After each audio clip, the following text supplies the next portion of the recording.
stakeholders in the most comprehensive and useful way. We are also presenting to you Fair Trade Exhibition, organized by the Fair Trade Forum in India, which you can enjoy by visiting, interacting, and buying from them a fine assortment of fairly traded products.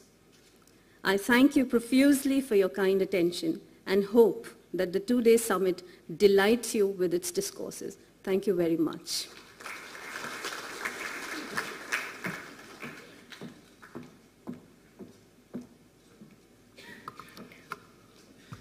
Thank you very much, Dr. Vinita. I would now like to introduce Dr. Raul Nieuwenkamp. Dr. Raul is Director, International Trade and Globalization, Ministry of Economic Affairs, Netherlands.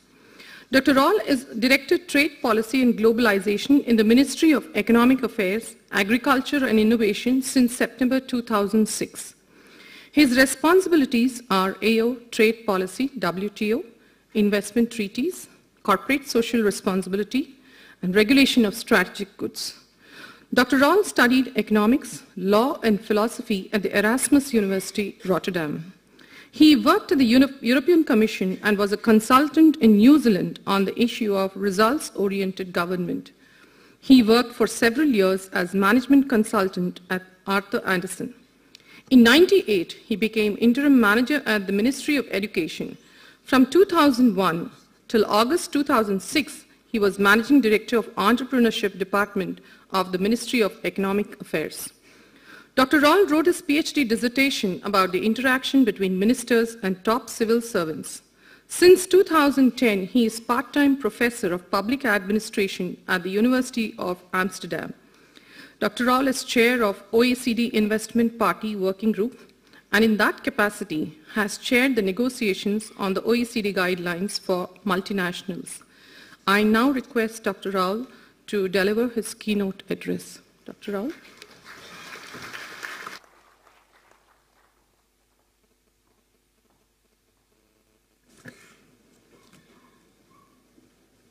Thank you very much, first of all, Dr. Leandra. Honorable speakers, ladies and gentlemen, I would like to thank you for inviting me to address this conference, and I'm honored to be here. First of all, I would like to congratulate you.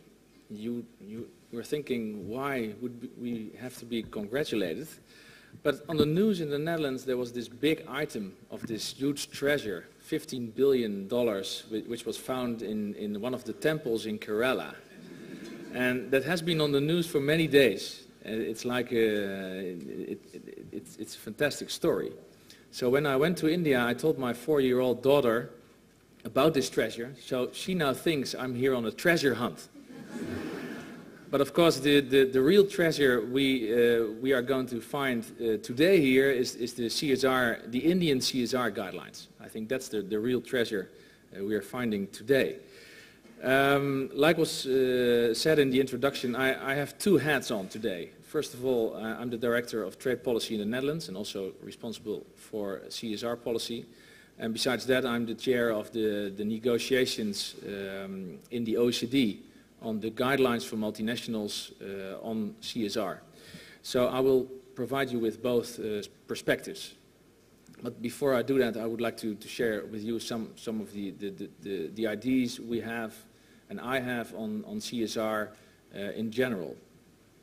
First of all, in our view, trade policy and investment policy on the one hand and CSR policy are two sides of the same coin. You cannot have a credible trade policy or a credible investment policy without having a real serious corporate responsibility policy. I think it's important that they complement each other. That's the first line of thinking. And because there's a lot of debate always about what is actually CSR, and I would like to keep it simple. And like I've said before, in my definition, there would be two kinds of CSR. The first one is defensive CSR, which is about managing the risks of causing or contributing to adverse impacts on human rights, on labor, on environment, etc. So it's managing the risks part. And there's offensive CSR, which is basically about contributing as a company to social progress. And to be even more simple, defensive CSR is about do no harm, offensive CSR is about do good.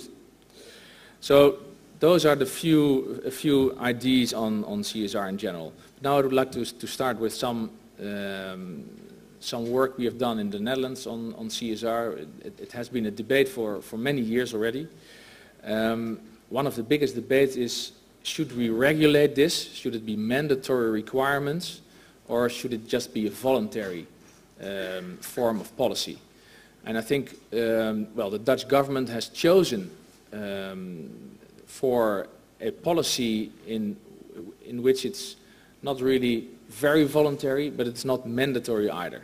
It's a sort of hybrid. In fact, what we say is we should, as a government, encourage and stimulate CSR. CSR has to be done by businesses themselves, but we can help them, we can encourage them. But because there's a lot of political call for legislation and also a public call for regulation, our government said, well, it's voluntary, but there should be real progress. So we stepped up our efforts in encouraging and stimulating CSR, and we monitor the CSR to manage this also politically. Then on reporting and transparency, basically the same discussion is there. Would it be mandatory in the company law, or is it just voluntary? Here we also chose a hybrid approach. In our corporate governance code, we say you should comply or explain, also on transparency related to CSR issues, but still, in fact, it's a voluntary approach. And I think transparency for the Netherlands government and to the Netherlands public is very important. And one of the biggest issues in transparency is the transparency of your supply chain.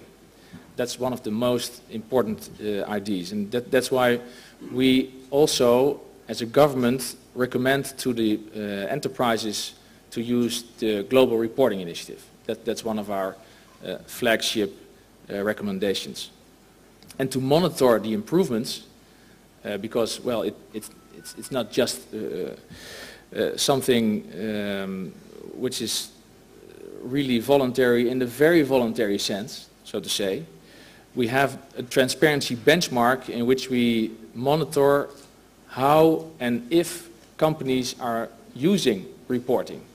And basically it creates a long list of enterprises, and the ones who are not reporting are on a sort of blacklist on the bottom of the list, and the ones who are really performing well, they're on the top of the list. Well, and that creates a dynamic in CSR reporting, because no enterprises and no CEOs of companies want to be on the bottom of the list. So there's a race to the top. And that's a good incentive to stimulate reporting. And there are many other things we do to show that the government is taking CSR seriously. Well, we are the biggest company in the Netherlands, actually. So we are a company ourselves, so we have to do we have to lead by example. We have a policy of 100% sustainable procurement. That's a quite powerful signal to the market. And we also established a CSR institution, which is called CSR Netherlands. Basically what it is the same as you have in India, centers of excellence on CSR. And our center of excellence its purpose is particularly to help small and medium-sized enterprises in CSR, because they find it much more difficult to do than the big multinationals who have many people in their staffs who know about CSR. So if you look at the comparisons, there are a lot of comparisons between India and the Netherlands on this. And that's why in our India-Netherlands relations, we have signed a memorandum of understanding of cooperation on CSR and also on corporate governance. And I think that's a good signal of the mutual commitment to work on CSR issues, and that we are committed to learn from each other. And I think there's a lot to learn from each other. A lot of businesses want to learn about CSR in India and vice versa. So I think that's a very important signal. Then from the global perspective. As said, I've been chairing the negotiations on the guidelines for multinationals on CSR. Basically the question they are answering is how do businesses address challenges of doing business in a globalized world. And for that purpose the OECD guidelines have been designed specifically on responsible business conduct. And the guidelines contain provisions like in your Indian CSR guidelines on labor, on environment, on anti-bribery, on basically all main elements of the CSR debate.